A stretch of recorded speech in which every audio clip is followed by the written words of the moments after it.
quite frankly, I think we're pretty close to being there. People, they're going to go one of two paths. They're going to go all in for God, or they're going to be so overwhelmed by the world that is coming that they're just going to want to check out. They're just wanting peace. They're just not wanting to see war. They're not wanting to see starvation. They're not wanting to see famine. They're not wanting to worry about their problems. So if you can put on a headset, or you can sit in a chair and you can have giant screens and you can put some earphones on and you can go into another world, which many people are already doing, live another life that's not even real. Yeah. People will choose that. They will choose that. But the remnant, the Noah generation, I was preaching at a men's conference and I was preaching on as in the days of Noah. And it just came out of me. Just these simple words came out of me.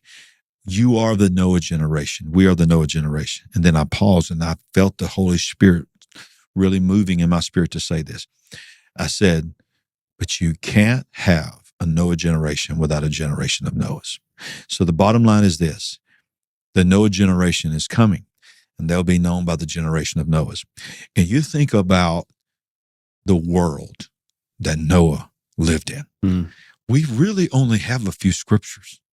I mean, it's really crazy. I mean, evil continually, there's giving in marriage, taking in marriage. There were giants in that day. The sons of God saw the daughters of men, that they were fair, took them wives, had children with them, and all of a sudden there were giants in those days and also afterward.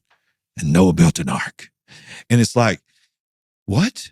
But when you really go down and you really study, not just that, but you study the history of the life of Noah. Then you study some of the outside of the biblical books, Enoch and Jasher and some other books that are out there that you can read and keeping your mind right while you're reading them, understanding. In Jesus' day, they were very well known and quoted. Enoch's quoted by his half-brother. So it was a very well-known book that was accepted in that time to describe the conditions there. When you start looking at the conditions there in a different way of our processing and reading what Enoch said, it's very similar to the world that we're in right now.